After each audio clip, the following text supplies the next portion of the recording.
పిల్లలు ఈరోజు monkey and the crocodile కోతి మొసలి కథ తెలుసుకుందామా. ఒకప్పుడు సముద్ర తీరంలో ఒక చెట్టు మీద అరుణముఖం అనే కోతి నివసించేది. ఆ చెట్టు యాపిల్ చెట్టు. దీనికి కావాల్సిన యాపిల్ పండ్లు అమృతంలా ఉండేవి. ఒకరోజు వికారి అనే మొసలి బొడ్డుకు ఈదుకుంటూ వచ్చింది.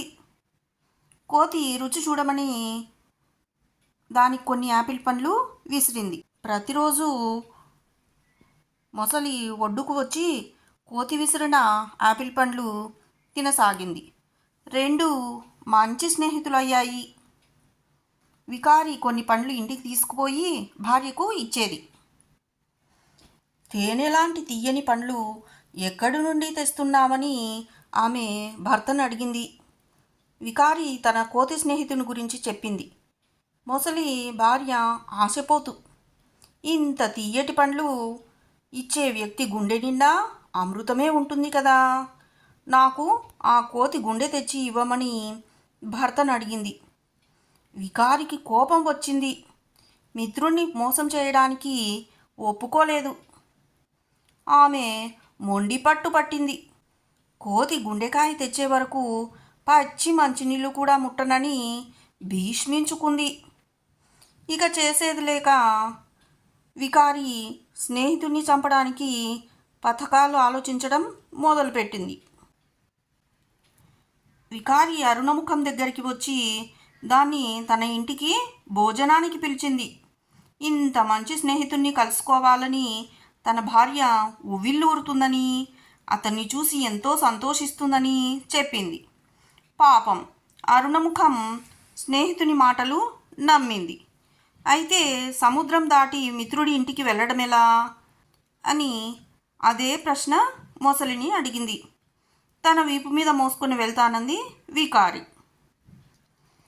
సముద్రం మధ్యలో వికారి అరుణముఖాన్ని చంపడం కోసం లోతుకు తీసుకువెళ్ళసాగింది.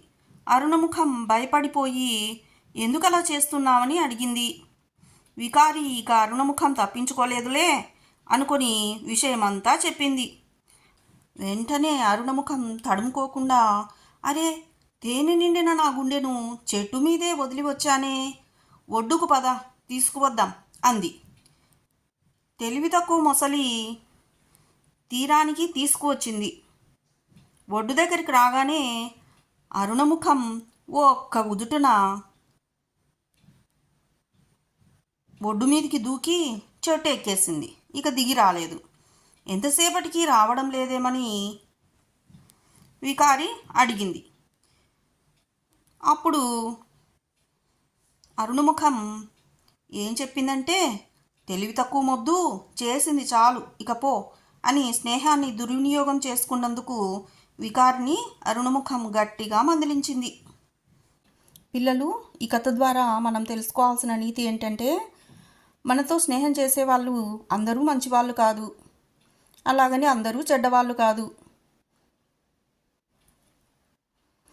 మన జాగ్రత్తలో మనం ఉంటూ ఎప్పుడైనా అపాయాలు వచ్చినప్పుడు కూడా అధైర్యపడకుండా మంచిగా ఆలోచన చేసి అపాయాల నుంచి బయటపడి మన జీవితాన్ని మనము కాపాడుకోవాలి. ఇలాంటి మరిన్ని మంచి కథల కోసం మన హ్యాపీ స్కూల్ యూట్యూబ్ ఛానల్ని సబ్స్క్రైబ్ చేయండి.